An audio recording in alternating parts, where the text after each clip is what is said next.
I walked literally down the street from my house. I came into the store. Prior owner comes up and I introduced myself. I didn't know him from before out for the Marines.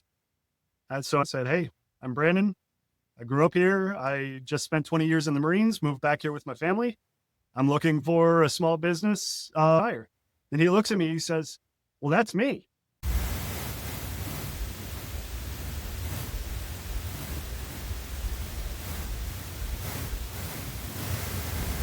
Hey everybody, it's John from Foley Capital again, Invent the CEO. I'm here with Brandon Langill. How you doing, Brandon?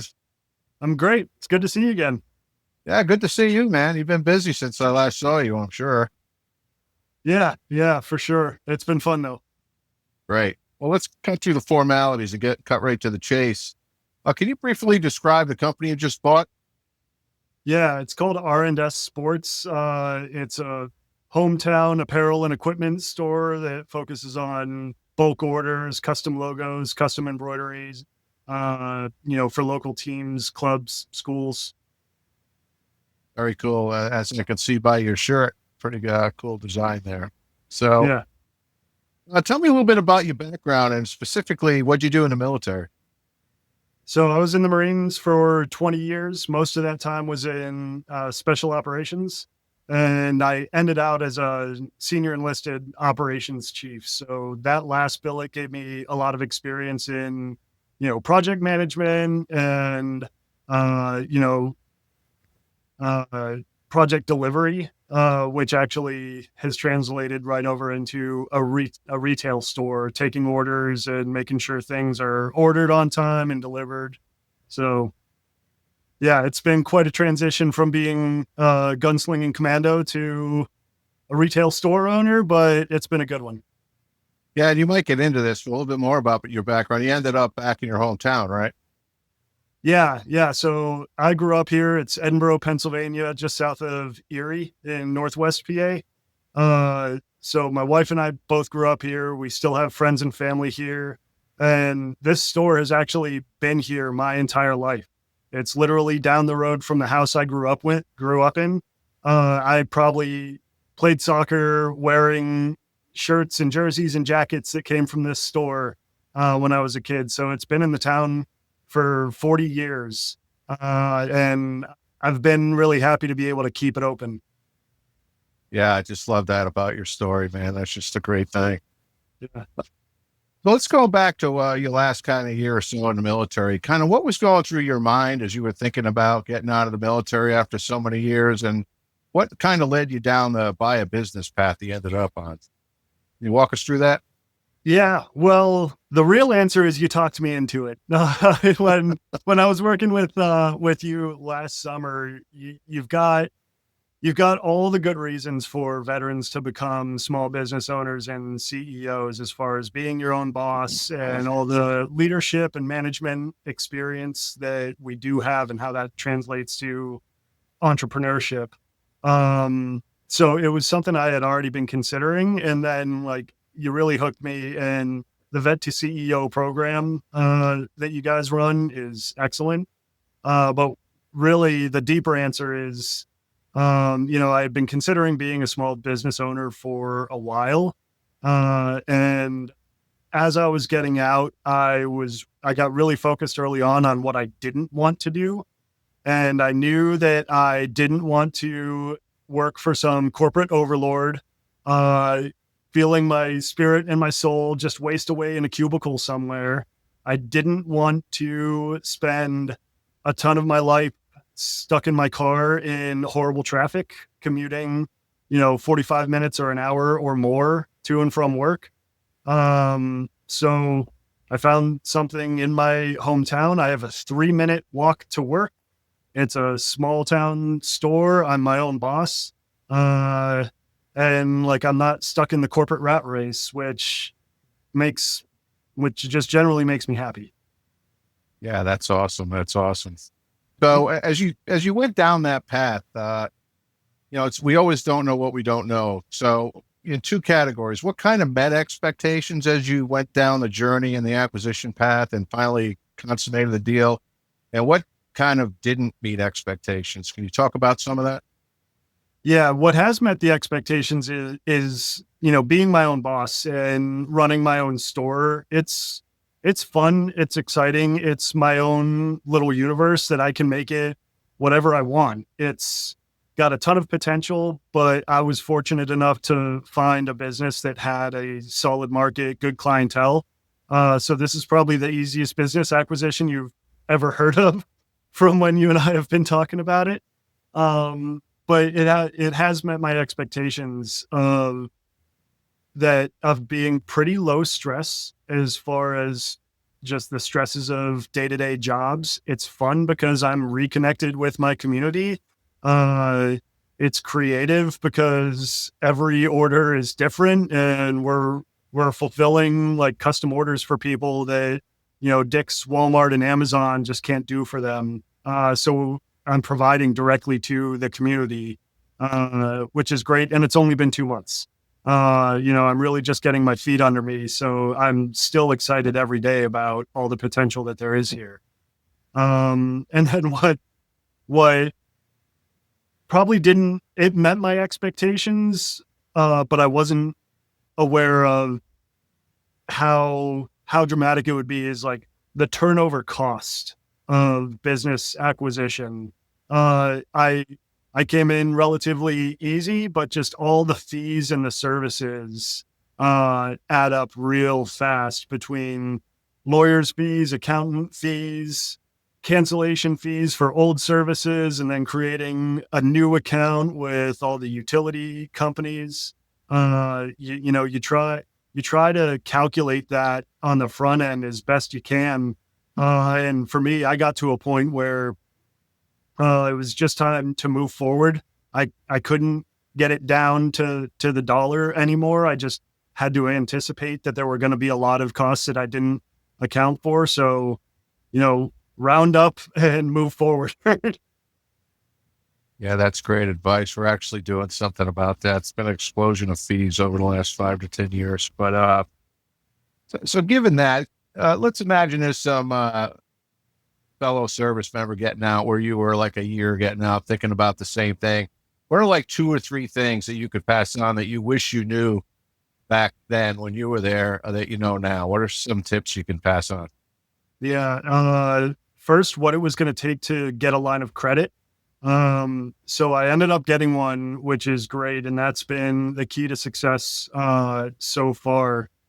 Um, Going into it and starting that application process, in my mind, this business had been here for 40 years. So I was carrying on what already existed. But as far as any bank underwriter is concerned, this is a startup because I am a new owner.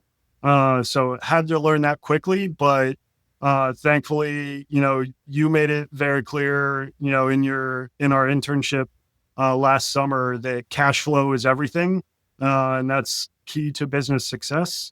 And so that was really the focus. My first focus in acquiring the business is getting some line of credit, even a small one. Um, but then, yeah, what it actually took to get that, and part of that is the idea of shopping around for a bank.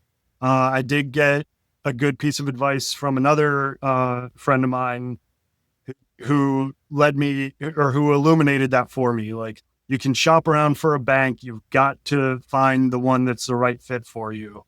Um, so some banks are going to be looking for much larger businesses than what we are. I'm a sole proprietor, owner operator. So some of the bigger banks are going to be looking for bigger customers. But I found a nice hometown regional bank that was able to get me an unsecured line of credit, and that's really gotten me started. And now I'm on my way. Good stuff. Good advice. So now, since you closed on a business a couple of months ago now, I guess, kind of what's going right and what's been a challenge? Like, can you share any real stories about some good stuff that's happened and some, oh no, I didn't think about that kind of stuff? Yeah, the what's gone right is partly just by good fortune. The business that I found in the prior owner that I found has been fantastic. super easy to work with, very open and honest. So I think what's gone right is just finding the right fit. Um, I didn't really think that a retail store is what I was going to get into for entrepreneurship. But once I heard that the prior owner was going to be considering retirement, I looked into it. I thought of it. I thought of my values and what was important to me moving back home, and, you know, commute, comfort, satisfaction, being tied into the community, and all these things fit. So I've been fortunate to have a seller who has not only made everything easy in the acquisition, but he still comes into the store and helps me get on my feet. He helps me answer pricing questions, or if a repeat customer calls back and says, "I just want the same thing as last year," I can turn to him and says, "I know exactly what they're looking for. I'll show you exactly where that file is." But then the challenge there is this gentleman's very old school, which a big part of me appreciates, but a lot of the challenge so far has been, getting used to a lot of analog record keeping. It's a whole lot of handwritten notes. It's files and file cabinets, and almost nothing is digitized. So at a small scale change management perspective, I'm going to have to do a lot of my own digitization and, technological upgrade here in the next several months to a year, trying to get all those old handwritten notes in manila folders onto a computer. Yeah. Yeah. Well, that's probably a good thing, right? Probably give you a lot more visibility into the business and things to do. So that's great. Uh, Now, look, you got to tell the story, man. We're going to go a little bit off script here. You got to tell the story about how you found the business and how you interacted with the owner. You got to tell that story, because I've told it to a bunch of people and nobody believes me. So I want them to hear it from you directly. Yeah. So for starters, Edinburgh, PA is like Deer Country, Pennsylvania. It's a small town, quintessential, like Norman Rockwell style America. We're a little over 6,000 residents here. And so when my wife and I moved back, I was floating the idea around that I wanted to be a business owner. I wanted to buy a local business. And my father-in-law is old golfing, softball, and basketball buddies with the prior owner. Says, "Hey, why don't you go down to R&S Sports and talk to Buzzard?" And he's retirement age. He might be thinking of retiring. And so I did. I walked literally down the street from my house. I came into the store. Prior owner comes up, and I introduced myself. I didn't know him from before. I moved out for the Marines, and so I introduced myself. I said, "Hey, I'm Brandon. I grew up here. I just spent 20 years in the Marines. Moved back here with my family. I'm looking for a small business with an owner that wants to retire." And he looks at me. He says, "Well, that's me." And I said, "All right, well, great. I want to get reintegrated into the community. I want to do something that matters, that that has connectivity with the high schools, with the local university, with youth sports, with local clubs and organizations." And so, everything just went from there. And the way he tells his side of the story is that day, literally minutes before, he was down in the basement by our embroidery machine talking to his wife, and they were talking about what they were going to do about retirement. And he was literally asking her, "Well, are we going to try and sell the business? Are we going to sell the business and keep the building? Or are we just going to close it all up and walk away?" And the doorbell went off. He walked upstairs, and there I was standing there to introduce myself. So then that all kind of goes into what I've already said earlier too, about, this being such a turnkey acquisition and probably the easiest small business purchase, ever.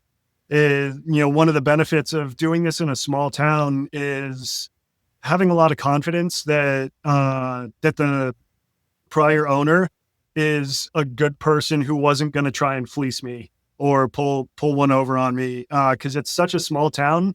If if this were an immoral, unethical guy, I would have heard about it from 8 different people, and so it gave me a lot of confidence to go into due diligence and just really work with him, openly, honestly, and transparently. And it's all played out for the best, because he is an honest guy. He's well known and well respected in the community, which was part of the benefit of doing this in a small town. Yeah, I love that story. He never told me the part about the embroidery machine. He was talking to his wife about that. That Yeah, makes it even better. But it's all yeah, about timing, right? And yeah. yeah, I remember the day you called me all giddy. But One for one. so and if you don't mind me mentioning, it was also seller financed, right? Didn't he finance it for you? Yes, yeah, and that was fantastic too. Again, good advice from you, as far as, this is such was such an easy, relatively small scale acquisition, that we were able to do it through seller financing. And for the large purchase cost, we were able to skip the bank, skip the months and months that it would have taken for them to go through underwriting and all the additional paperwork and cost it would have taken. And it again, it goes back to small town reputation, good, honest people, and like really like moving at the speed of trust on this one, which for for a larger acquisition in a town you don't know, I certainly wouldn't recommend going quite as fast as we did. But was just such a unique situation that seller financing was absolutely the right move for us, because we could accomplish everything we needed without the banks. It simplified and streamlined everything, and it just works out for everybody. Yeah, to your credit, it's interesting for others to know. And it involved real estate too, right? Just the business and the building, right? Yep. So I've got a store on the first floor, like in the downtown part of Edinburgh. And then I purchased the whole building. It comes with 3 apartments. And the really sweet part of the deal is the revenue, when the apartments are rented, the revenue from those 3 apartments covers my seller financing cost. So what I get from the apartments passes right through to my monthly payment to the prior owner. So everything that comes through the business either gets dumped right back into the business to improve and upgrade, or just becomes profit. Yeah, that's just great. And you're a Yep. great role model for others. Yeah, I mean, a lot of these deals can be done that way, but in the world that we live in with apps and platforms and brokers and sims and emailing LOIs out, sometimes just having an interaction with a seller can get it done, as you've demonstrated. So I love that Yep. story. Well, given all of this, like, what would you leave for the listeners of this in terms of, the best advice you can give others, particularly guys and gals that are transitioning out? Why should they even think about this as a course of action when they take off the uniform?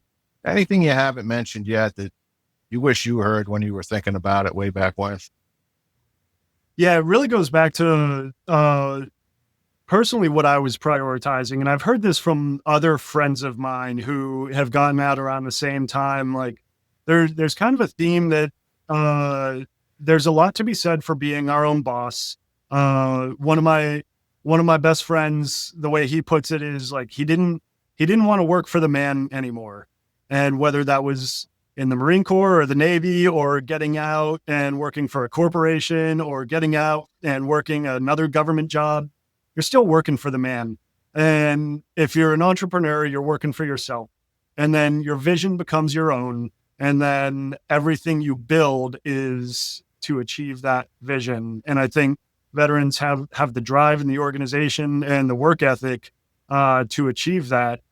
Um, and yeah, just the benefits of my day-to-day life compared to if I were commuting into the city or working in uh, a big box corporation. There's always going to be toil. There's always going to be just like routine work, but the stress of doing it for yourself and doing it the way you want to do it is much, much lower than doing it for some corporate overlord or doing it for a product that you don't really care about. It's goes back to tying back into the community, like the t-shirts and the jackets and the things that we make here are actually going to youth teams for them to wear through high school to their games. And, maybe I still have hoodies from my high school soccer team, and then, they may have come from here. So that's a lot more meaningful to me than some major corporate product that I may or may not care about, but it was just a decent job that came along. Yeah, that's great stuff. So last question, you've been open a couple months now. I think you said, kind of any cool stories you want to share or anything that's happened that you haven't mentioned yet? No, I think that, that first intro is really the best. Everything else has been pretty straightforward, but I guess generally it's been really great to just get reintegrated into the community. I've seen people I haven't seen for 20 years. They come in and say, "Hey, I heard you bought the business. It's great to have you back." So I think that's probably been the coolest part, is to really be home. Yeah. Well, I want to congratulate you and your family, and I'm just so happy you settled back and into the world that you just described for others. And more importantly, thanks for making the time to make this podcast video, because other people need to hear these stories, including yours, and how things can get done, sometimes in unorthodox ways, and especially in your case. So I want to thank you for taking the time to be here today, Brandon, and sharing your story. Any final thoughts? Yeah, I guess a couple more pieces of advice for anyone looking to go down this path. Keep asking for help and keep asking questions. I called around to at least half a dozen people as I was going through this, not only when I was thinking about it, but when I was building momentum and really going through the process. I would call, a good handful of people who already started their business or their financial guys, and I got good advice every step of the way. And then just to reiterate, keep your eyes and your mind open, because the opportunity that comes along might not be the one you're looking for, but it's still a really good fit. Yeah, that's good stuff. And I would like to jump on that. As a group, veterans, the more we stick together to help each other out as we're at different parts of our journey, right? Like you did, and the networking that can be so powerful, the better off we all are. So thanks for bringing that up. Well, look, Brandon, I'll let you get back to embroidering shirts or whatever the hell it is you do over there. But thanks for taking the time, and you'll be an inspiration to others. And I appreciate you contributing to the community. Yeah, thanks for all the advice and help along the way, and thanks for setting this up. All right. Good luck, man. Thanks. See you.